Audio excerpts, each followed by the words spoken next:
2010년도에 방영한 이 드라마 가운데요, 추노라고 하는 드라마가 있습니다. 혹시 그런 드라마에 대해서 들어보신 분 계실까요? 이 드라마는 사극 드라마고요.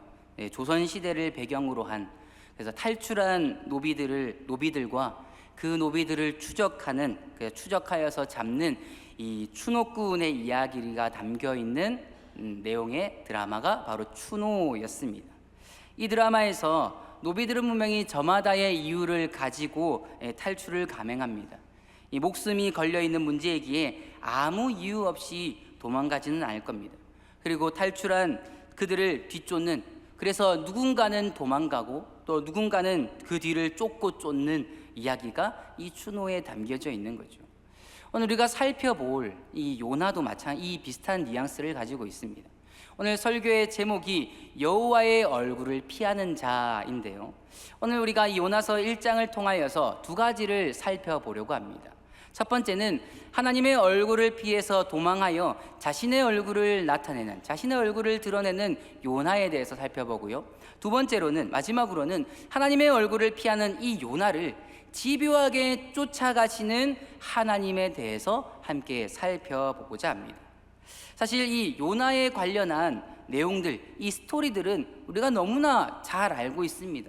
주일학교부터 시작하여서 매번마다 꼭 한 번씩은 반드시 들었던 내용 중에 하나가 바로 이 요나서의 내용이죠. 근데 오늘 우리가 읽지 않았지만 요나서 1장 1절은 이렇게 시작을 하고 있습니다. 잘 들어보시기 바랍니다. 여호와의 말씀이 아미떼의 아들 요나에게 임하니라 이르시되 라고 기록합니다. 하나님께서 다른 선지자들과 마찬가지로 하나님의 말씀을 요나에게 주십니다. 나타내시는 거죠.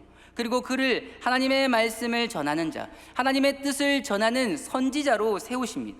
그런데 다른 선지자들과는 좀 차이점이 하나 있습니다. 무엇이냐면, 우리가 이전에 살펴보았던 아모스 같은 경우는 아모스에 대해서 좀 설명을 하죠. 예를 들어서 드고아의 목자 아모스라고 이렇게 표현을 합니다. 그리고 어느 시대 때 활동을 했는지 정보를 줍니다. 호세아는 또 어떻습니까? 그에 대해서 소개할 때에 부에리의 아들 호세아라고 이렇게 표현을 해줍니다. 정보를 제공해 주죠. 그런데 이 요나에 대해서는 이 성경이 굉장히 불친절해 보입니다.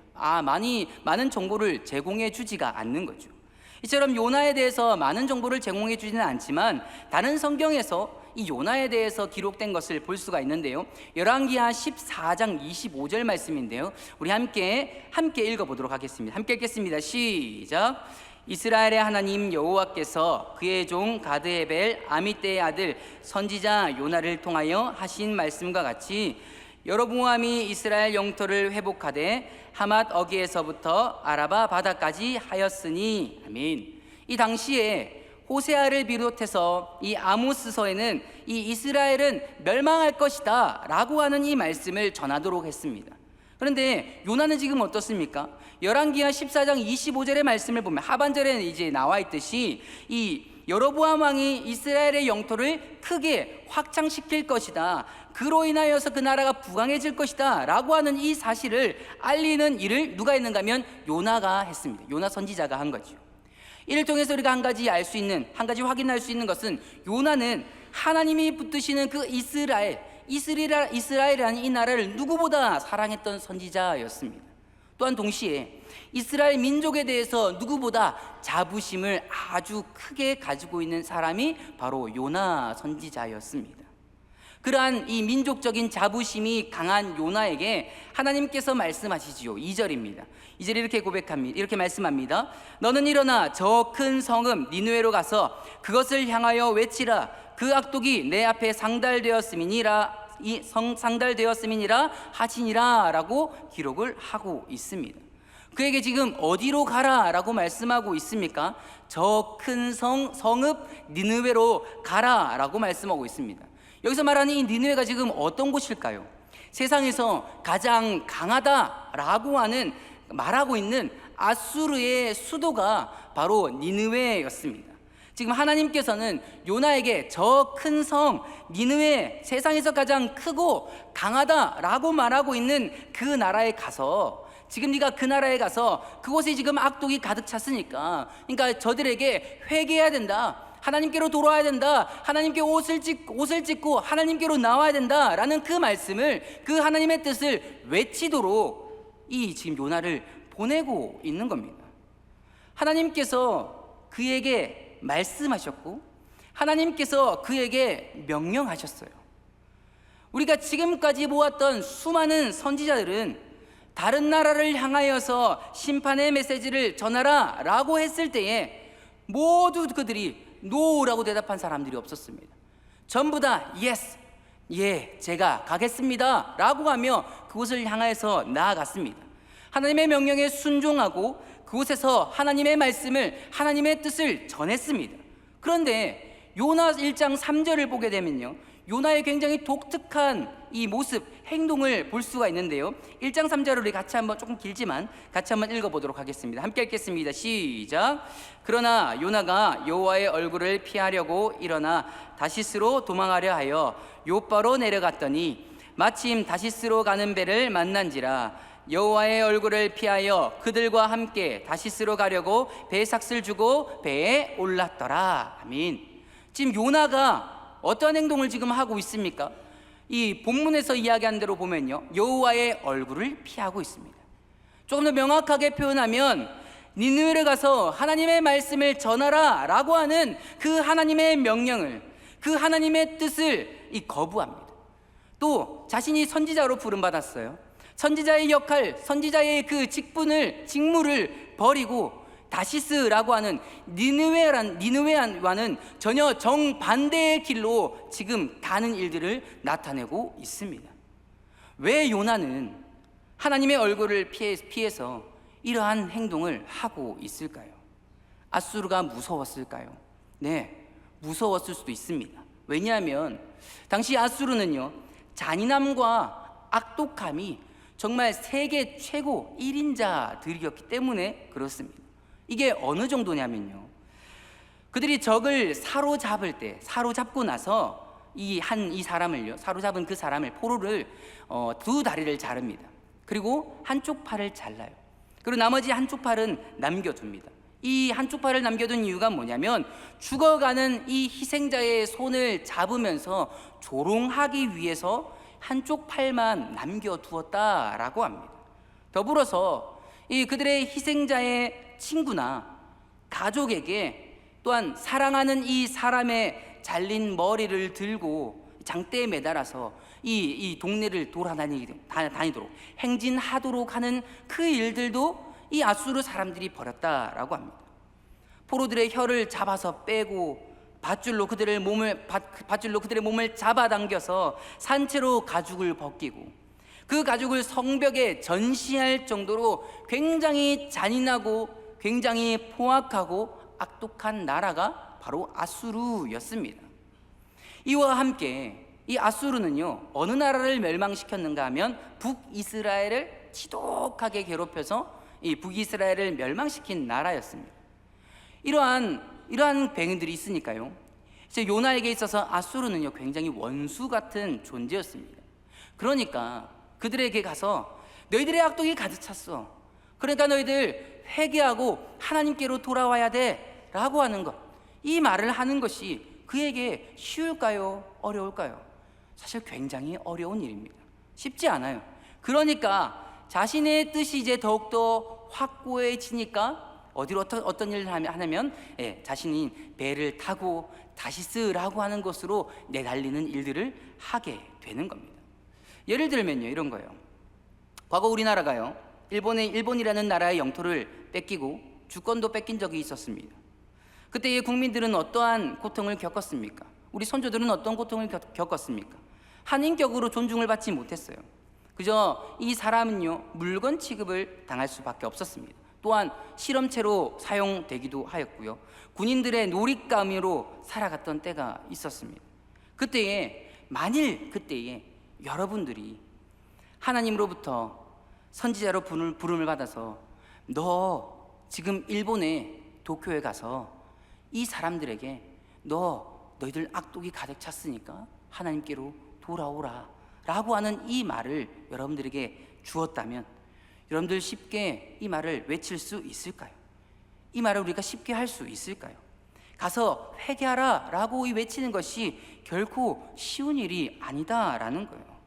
우리도 마찬가지로 일본이 아니라 이 반대편인 중국을 향해서 배를 타고 멀리 도망가지는 않았을까라는 생각을 하게 됩니다.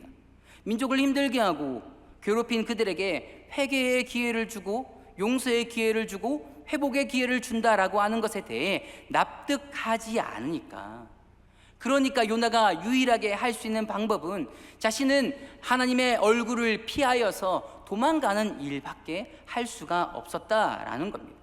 왜냐하면 하나님은 선하신데, 그런 선하신 하나님이신데 왜 이스라엘을 괴롭혔던 그 민족을, 왜 그들에게 왜 회개의 기회를 주시는가 라고 하는 의문이 요나에게 가득했기 때문에, 그 물음이 가득했기 때문에 그는 그곳으로 나아갈 수가 없었던 겁니다. 다시 말하면 요나는요, 하나님의 뜻을 이해하지 못했어요. 그러니까 그는 하나님의 얼굴을 피한 거예요. 그저 자신의 뜻대로의 삶을 살아가는 겁니다. 그래서 그가 유일하게 할 수 있는 것은 하나님의 얼굴을 피하여서 다시스라고 하는 곳, 하나님께서 명령하신 그 반대편으로 도망하는 것밖에 할 수가 없었던 것이죠. 근데 참 신기한 것은요, 요나가 도망치는 것에서 끝나지 않았다라는 거예요. 그가 다시스로 가는 배에서 풍랑을 만나요. 얼마나 큰 풍랑인가 보니까 배가 깨질 정도, 배가 부서질 정도로 굉장히 큰 풍랑을 만납니다. 그래서 그곳에 있었던, 배 안에 있었던 사람들이요, 어떻게든 살아보려고 그 안에 있던 이방인들이요, 물건도 버려보고 여러 가지 일들을 막 기도도 해보고 막 여러 가지 일들을 합니다. 그런데 요나는 지금 어떤 모습을 보이고 있을까요? 5절 하반절을 같이 한번 읽어볼까요? 5절 하반절입니다. 함께 읽겠습니다. 시작. 그러나 요나는 배 밑층에 내려가서 누워 깊이 잠이 든지라. 아멘. 창세기에 보면요, 이삭의 눈이 어두웠다라고 표현하는 부분들이 있습니다. 또한 사무엘서도요, 이 엘리의 눈이 어두워서 보지 못하더라라고 이야기를 하는 걸 볼 수가 있습니다. 이들에게 백내장이 와가지고 눈이 어두워서 잘 못 볼 수 있습니다.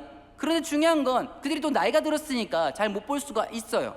중요한 건 그들이 지금 백내장이 들었다거나 너무 나이가 많아가지고 못 보지 않는 게 아닙니다. 지금 이게 무슨 이야기냐면, 그러나 나이가 들어서가 아니라 영적으로 어두워진 상태라는 것을, 지금 눈이 어두워진 것을 향해서 보여주고 있는 거죠. 요나도 마찬가지예요. 그는 하나님의 얼굴을 피함과 함께 영적으로 지금 어떤 상태에 이르렀습니까? 밖에 놀라운 일들이 지금 일어나고 있어요. 지금 배가 깨질 정도, 부서질 정도로 파도가 치고 있는데 사람들은 요란법석하여서 밖에 막 물건도 던지고 막 기도 소리도 하고 여러 가지 일들을 하고 있는데, 지금 요나는 어떻게 하고 있습니까? 그저 그것들을, 무슨 일들이 일어나고 있어도 알아차리지 못할 만큼 영적인 어둠 가운데 이르게 되었다라는 것을 지금 보여주고 있는 것입니다. 하나님의 빛을 피하니까 그에게 나타나는 것, 그의 심령 가운데 나타나는 것은 영적 어둠밖에 없다라는 거예요. 희미한 빛이 아니라 철저한 어두움입니다. 아무것도 분별하지 못하고 아무것도 하지 못하는 그저 영적 무능함 속에 살아가게 되는 것이죠. 사랑하는 우리 사익동교회 성도 여러분, 때는 우리가 삶을 살아가다 보면 정말 우리의 삶 속에서 이해되지 않는, 그리고 정말 납득할 수 없는 하나님의 뜻을 우리가 마주할 때가 있습니다. 그때 여러분들은 어떻게 하십니까? 요나와 같이 하나님의 얼굴, 하나님의 뜻을 피하고 있지는 않습니까? 하나님의 뜻, 이거는 조금 어려우니까 내가 지금 생각하고 있는 내 뜻을, 이게 더 쉬우니까 내가 이 길로 하겠습니다. 하나님께서 말씀하신 것은 굉장히 힘들고 어렵고 내가 하기 힘드니까 지금 내가 생각하고 있는 것을 내가 하겠습니다 라고 우리가 행하고 있지는 않습니까?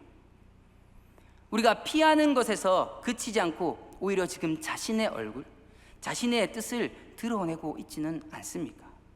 이것이 결국 영적 어둠으로 내려가 결국 돌이킬 수 없는 상태에 이르는 길이라는 사실을 우리가 기억하는 저와 여러분 되시기를 진심으로 소망합니다. 하나님의 얼굴을 피하는 것은요, 어쩌면 가장 쉬운 길이고요, 가장 굉장히 밝아 보이는 꽃길과 같아요.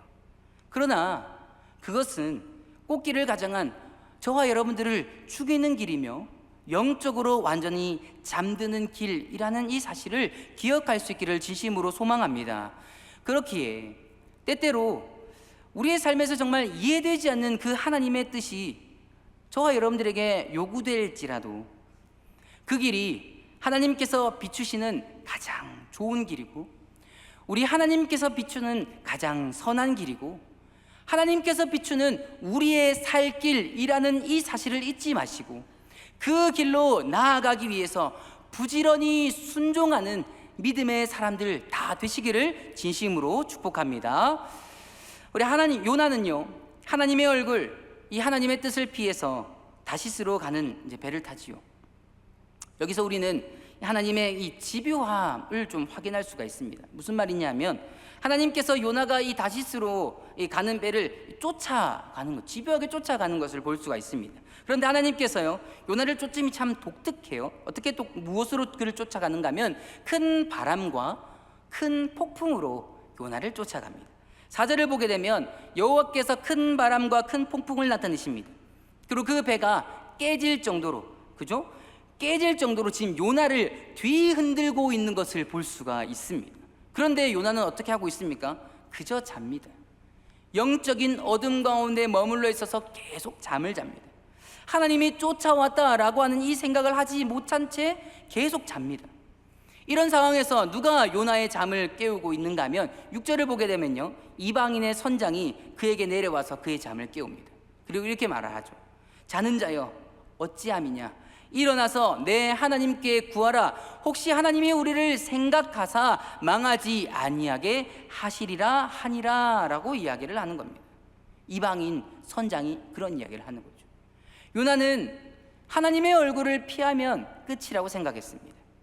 하나님의 얼굴을 피하면 이 다시스로 내려가는 배까지는 하나님께서 쫓아오지 못하고 그곳에는 하나님의 능력이 임하지 못할 것이라 생각했습니다. 그래서 그는 다시스로 가는 배의 오름을 통해서 하나님의 그 얼굴을 피함과 동시에 그는 자신이 선지자라고 하는 이 정체성도 함께 버렸습니다. 그런데 하나님이 자신의 턱 밑까지 오신 것이죠. 왜냐하면 하나님께서는요, 자신의 얼굴을 피한 이 요나를 그냥 두시지 않고 왜 쫓아오셨는가? 계속해서 그를 일깨워 주시기 위해서입니다. 요나 또한 하나님께서 사랑하고 계시기 때문에 그런 것이죠. 하나님 또한 하나님을 피하는 것이 얼마나 끔찍하고 얼마나 위험한 것인지를 그에게 알려줄 뿐만 아니라 그의 정체성을 다시금 더욱더 분명하게 확인시켜 주기 위해서 하나님께서 집요하게 쫓아오는 것을 볼 수가 있습니다. 그리고 7절에는 이 재앙이 지금 누구로 인해서 발생되었는가 이제 배에서 이야기를 합니다. 이 제비를 뽑아서 확인하니 요나가 뽑혔습니다. 그리고 무엇 때문에 이 일을 발생했느냐라고 물어보니까 9절과 10절에 이렇게 기록을 하죠. 제가 읽어드리겠습니다.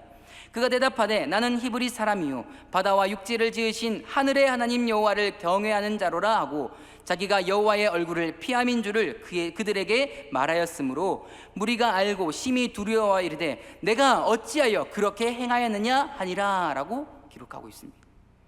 하나님께서 그를 쫓아와서 그의 잘못이 무엇인지, 요나의 잘못이 무엇인지, 그리고 요나의 정체성이 무엇인지를 확인시켜 주십니다.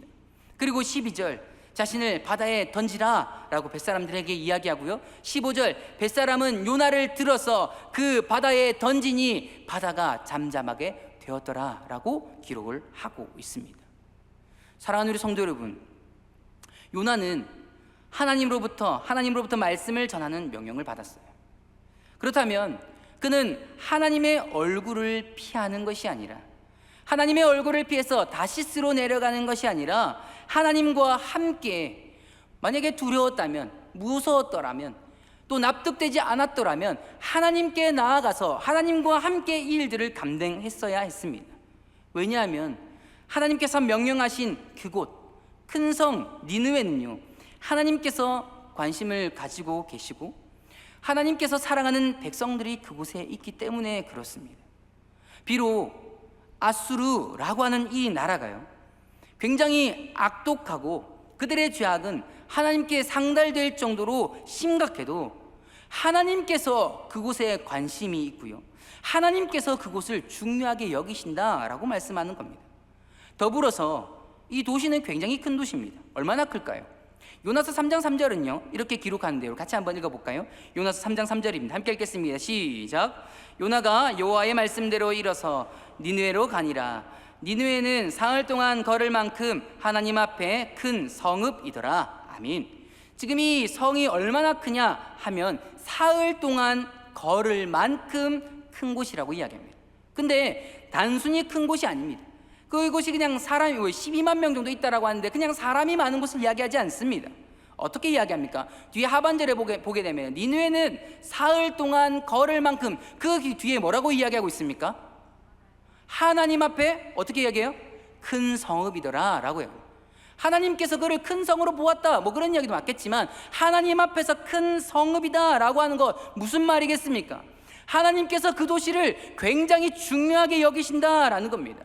그곳이 분명히 악독이 가득한 곳이지만 하나님께서 그곳을 아끼신다라고 이야기해요.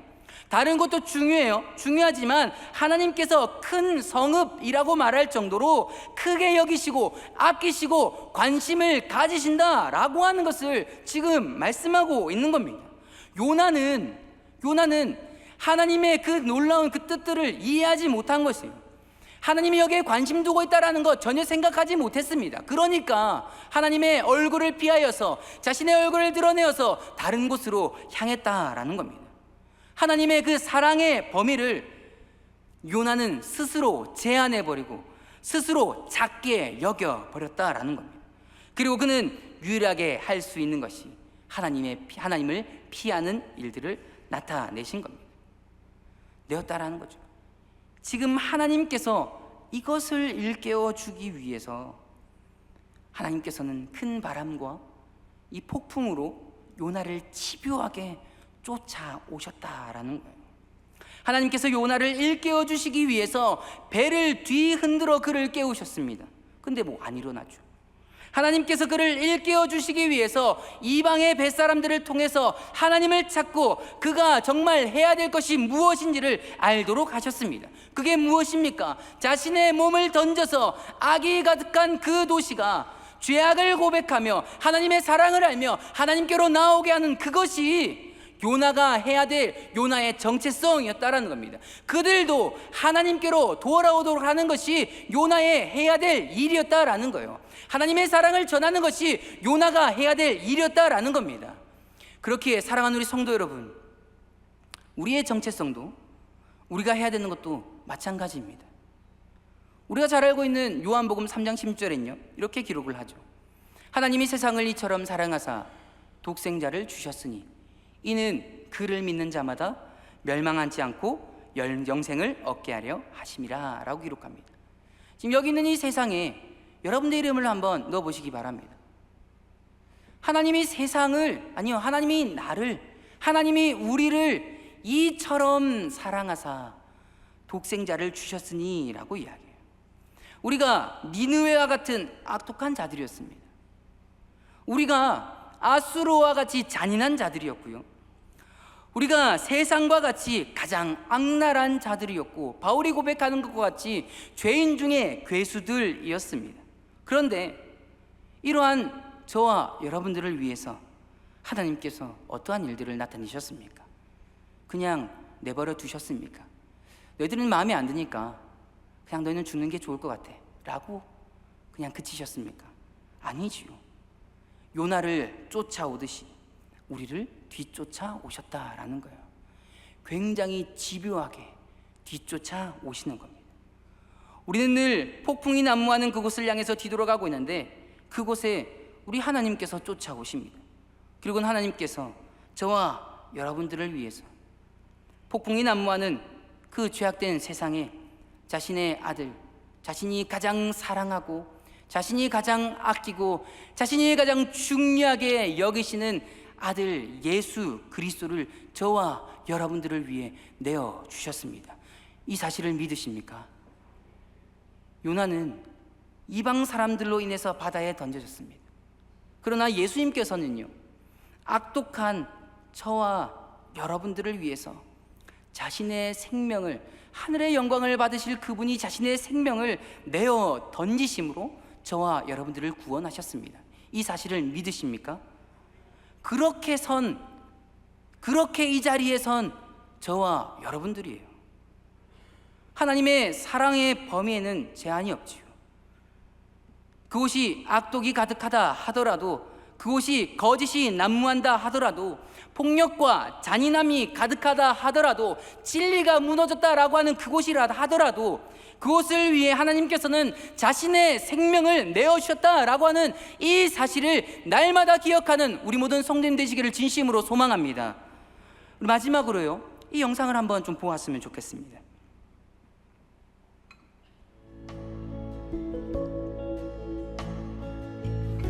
그래도 우리 지아 운 좋게 뇌사자가 생겨서 이렇게 살았어요, 선생님.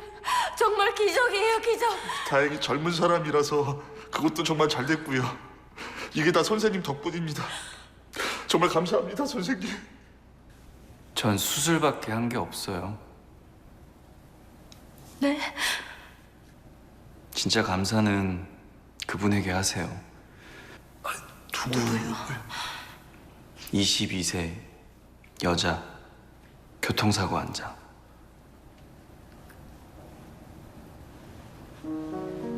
간 주신 분이요. 지아에게 간 주신 분. 그분이 누군지 규정상 자세하게 알려드릴 순 없지만 그분 덕에 지아 산 겁니다. 정말 부끄럽습니다, 선생님. 제 평생 그분께 감사한 마음으로 살겠습니다. 제가 제 새끼한테만 정신이 팔려서 정말 죄송해요. 죄송합니다. 아닙니다. 두 분 마음도 다 이해해요.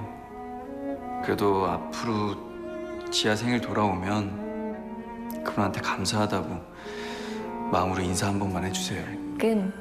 이제 후에 이제 수혜자분이 이제 처음에는 이제 감사한 마음을 갖고 이렇게 지내다가도 이제 사람인지라 잊고 사실 때가 있어요.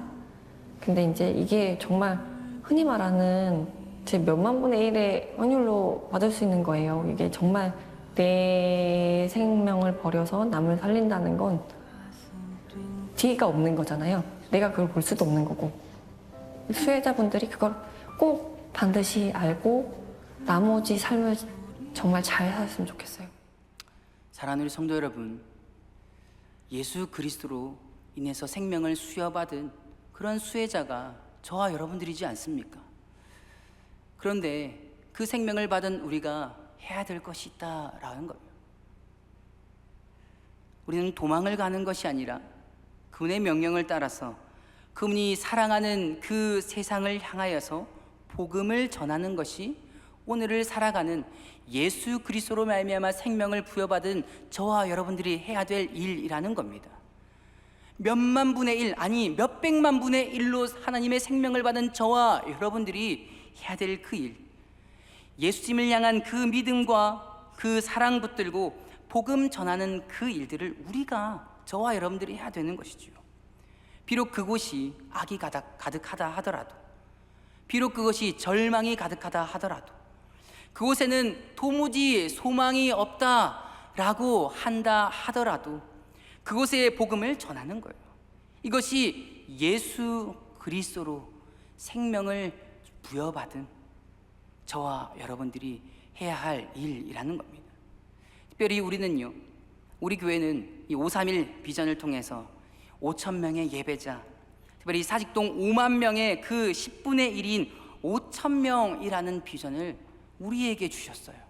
하나님께서 우리 교회에 주셨습니다.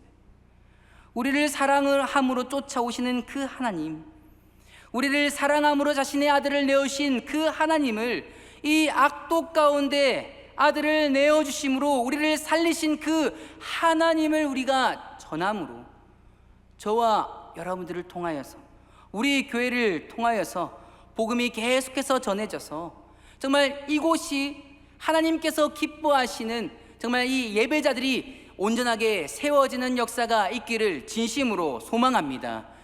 그렇게 하기 위해 날마다 하나님께 믿음과 그 용기와 그 사랑을 계속해서 채워달라고 기도하시는, 그래서 계속해서 그 일들을 감당하심으로 하나님의 얼굴이, 하나님의 시선이 날마다 함께하는 복된 우리 사직동교회 모든 성도님들이 되시기를 진심으로 축복합니다.